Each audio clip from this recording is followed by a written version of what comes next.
श्री शिवाय नमस्तुभ्यम हर हर महादेव। देखो, आज है 22 सितंबर शुक्रवार, दुर्गा अष्टमी का बहुत ही पावन सा दिन। आज के दिन शाम को प्रदोष काल में आप सभी को यह धार वाला उपाय जरूर कर लेना चाहिए।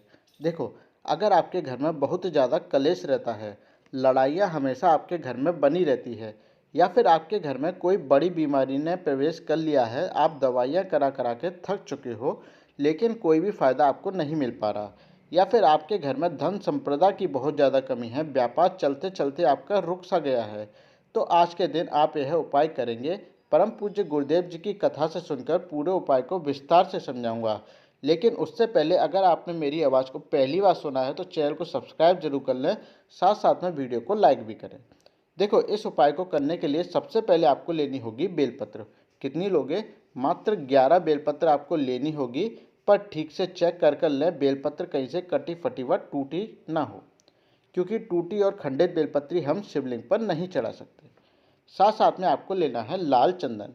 कितना लोगे? मात्र थोड़ा सा आपको लाल चंदन ले लेना है। कोशिश करें अगर आपको चंदन की लकड़ी मिल जाए तो आप चंदन की लकड़ी ले लें, क्योंकि गुरुदेव जी कहते हैं कि जितना हम लकड़ी से घिसकर चंदन का पेस्ट बनाते हैं उसका महत्व बहुत ज़्यादा बढ़ता चला जाता है। और अगर आपको लकड़ी नहीं मिल पाए तो आप पिसा हुआ चंदन भी ले सकते हैं। साथ साथ में आपको ले लेना है इस तरह से पीला चंदन। पीला चंदन भी आपको थोड़ा सा ले लेना है, ठीक है। इसके साथ साथ में आप ले लेंगे तांबे का लोटा, और इस तांबे के लोटे के अंदर आप अपने ही घर का जल भर लेंगे और इन सारी सामग्री को लेकर चले जाएंगे। आपके घर के पास में जो भी शिवालय हो आप वहाँ पर चले जाएंगे, ठीक है। शिवालय पहुँचकर सबसे पहले तो आपको उत्तर दिशा की तरफ मुख कर बैठ जाना है, ठीक है। देखो, आप यहाँ पर बैठ जाएंगे। उसके बाद आपको क्या करना है, जो आप लाल चंदन और ये पीला चंदन अपने घर से लेकर आए हैं उसमें पानी मिलाकर उसका अच्छी तरह से पेस्ट तैयार कर लेंगे, ठीक है। इतना करने के बाद अब आपके पास जो 11 बेलपत्री है उसमें आपको सबसे पहले ये जो बीच में बड़ी वाली पत्ती है बेलपत्री की, इसके बीचों बीच में लाल चंदन की आपको एक बिंदी लगा लेनी है, ठीक है। बात आई समझ में?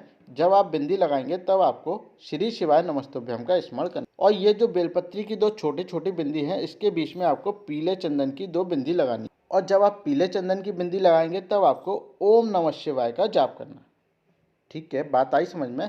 इसी प्रकार से आप 11 बेलपत्री के ऊपर लाल बिंदी और पीले बिंदी लगा लेंगे।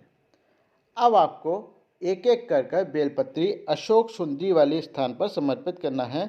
ये जो है ये अशोक सुंदरी वाला स्थान है, इस स्थान पर आपको एक एक कर बेलपत्री समर्पित करनी है। कैसे करोगे? बेलपत्री का जो चिकना वाला भाग है जहाँ पर आपने बिंदी लगाई है उस भाग को उल्टा समर्पित करना है। वो जो चिकना वाला भाग है वो अशोक सुंदरी वाले स्थान पर टच हो, ठीक है। बड़ी वाली पत्ती वाला भाग रहेगा शिवलिंग की तरफ और डंडी वाला भाग रहेगा अशोक सुंदरी से बाहर की तरफ। इसी प्रकार से आपको एक एक कर श्री शिवाय नमस्तुभ्यम का स्मरण करते करते 11 बेलपत्री को समर्पित कर देना है। और जब आप 11वीं बेलपत्री समर्पित करेंगे तब आपके मन की जो भी भावना हो, जिस भी कामना के लिए आप यह उपाय कर रहे हो, उस कामना को माता अशोक सुंदरी से कर लेंगे, ठीक है। बात आ गई समझ में? अब इसके बाद आपको क्या करना है, आपके पास बचा 1 लोटा जल, ठीक है। तो 1 लोटे जल को आपको कैसे समर्पित करोगे? देखो, आप खड़े हो यहाँ पर, ठीक है। आप यहाँ पर खड़े हो, आप अपने दोनों हाथ में लोटा पकड़कर यहाँ तक लेकर आएंगे, ठीक है। देखो, ये आपके हाथ में लोटा है, तो यहाँ से आप जल अशोक सुंदरी वाले स्थान पर समर्पित करेंगे और यहीं से धार बनाते हुए आप लोटे को शिवलिंग तक ले जाएंगे। मतलब आपको जल की धार नहीं तोड़नी है, अशोक सुंदरी से धार बनाते बनाते आप शिवलिंग तक ले जाएंगे और सारा जल शिवलिंग पर श्री शिवाय नमस्तुभ्यम का स्मरण करते करते समर्पित कर देंगे। बात आ गई समझ में? आपकी धार जो अशोक सुंदरी पर समर्पित कर रहे हो उसकी धार टूटनी नहीं चाहिए और शिवलिंग तक आप पहुंचा देंगे। इसके बाद थोड़ी देर आपको शिवलिंग के सामने बैठे बैठे 108 बार श्री शिवाय नमस्तुभ्यम का स्मरण कर लेना है और फिर आ जाना है अपने घर। इस उपाय को आप कब कब कर सकते हैं? देखो, किसी भी अष्टमी वाले दिन, शिवरात्रि वाले दिन, सोमवार वाले दिन, या फिर किसी भी विशेष दिन आप इस उपाय को कर सकते हैं। गुरुदेव जी ने बताया कि जो भी व्यक्ति इस तरह से धार वाला उपाय कर लेता है उसके जीवन से सारी समस्याएं बहुत ही जल्दी मेरे देवाधिदेव महादेव खत्म कर देते हैं। बहुत ही अचूक उपाय है। आज अष्टमी तिथि है, आज के दिन शाम को प्रदोष काल में यानी 5 बजे से लेकर 9 बजे के बीचों बीच आप इस उपाय को जरूर कर लें। ठीक है, ये तो हो गया अपना पहला उपाय। अब हम बात कर लेते हैं अपने दूसरे उपाय की। देखो, इस उपाय से आपको 2 फायदे होने वाले हैं।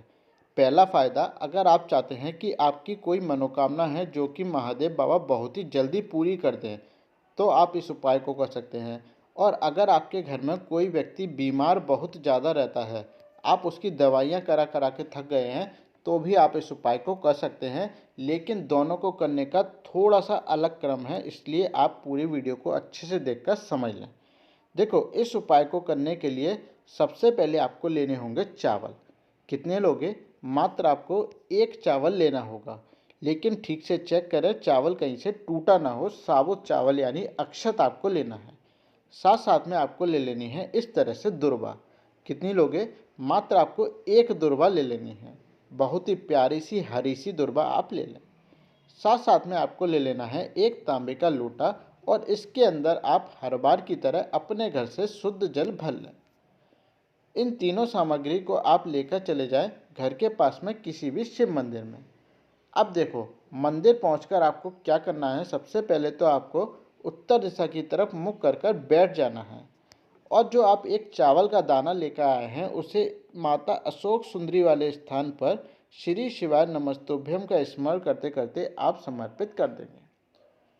ठीक है, इतना कर दिया। अब आपके पास बची 1 दुर्वा, तो उस दुर्वा को आपको शिवलिंग के ठीक ऊपर श्री शिवाय नमस्तुभ्यम का स्मरण करते करते अपनी मनोकामना को अपने हृदय में बोलते बोलते शिवलिंग के ठीक ऊपर समर्पित कर देंगे। अब आपको क्या करना है, थोड़ी देर शिवलिंग के सामने बैठना है, श्री शिवाय नमस्तुभ्यम का 108 बार जाप करना है। उसके बाद आपके पास जो 1 लोटा जल है उसको श्री शिवाय नमस्तुभ्यम का स्मरण करते करते जहाँ पर आपने दुर्वा चढ़ाई है उसके ऊपर आपको बहुत ही धीमी धीमी धार से समर्पित करना है। ठीक है, बात आ गई समझ में। अब आपको एक बात का विशेष ध्यान रखना है। अगर यह उपाय आप मनोकामना पूर्ति के लिए कर रहे हैं तो बस आपको जल समर्पित करना है, इसके बाद आपको अपने घर आ जाना है। और अगर आप किसी बीमारी के लिए यह उपाय कर रहे हैं, जब आप जल को शिवलिंग पर समर्पित करेंगे तो जो व्यक्ति बहुत ज़्यादा बीमार है उसका नाम लेंगे और गोत्र लेंगे। ठीक है, और जो जल जलाधारी से बहता हुआ नीचे गिरेगा उसको अपना दाहिना हाथ लगाकर किसी एक पात्र में इकट्ठा कर लेंगे और फिर उसी पात्र में शिवलिंग से दुर्वा उठाकर उसके अंदर डाल लेंगे। ठीक है, इसके बाद इस पात्र में दुर्वा और थोड़े से जल को लेकर चले जाएंगे अपने घर। जो व्यक्ति बहुत ज़्यादा बीमार है जल का उसको आचमन करा देंगे और अगर वह दुर्वा ऐसे ही खा ले तो ठीक, नहीं तो आप पीसकर उस व्यक्ति को यह दुर्वा खिला देंगे। इस उपाय को आप शाम के समय प्रदोष काल में किसी भी विशेष दिन, शिवरात्रि, अष्टमी, सोमवार, किसी भी दिन आप कर सकते हैं। और हाँ, जब आप बीमार व्यक्ति को इस जल का आचमन कराएंगे, दुर्वा को खिलाएंगे, तब आपको अवधूतेश्वर महादेव का स्मरण करते हुए खिलाना है। गुरुदेव जी ने बताया कि जो भी व्यक्ति अवधूतेश्वर महादेव का स्मरण करके दुर्वा और जल का आचमन बीमार व्यक्ति को करा देता है, उसकी कैसी भी बीमारी हो, मेरा देवादिदेव महादेव बाबा बहुत ही जल्दी खत्म कर देता है। अगर आपने अभी तक चैनल को सब्सक्राइब नहीं किया तो चैनल को सब्सक्राइब जरूर कर लें, साथ साथ में वीडियो को लाइक करें और अगर आपको लगता है ये वीडियो किसी के लिए उपयोगी हो सकती है तो उसको भी शेयर जरूर करें। श्री शिवाय नमस्तुभ्यम।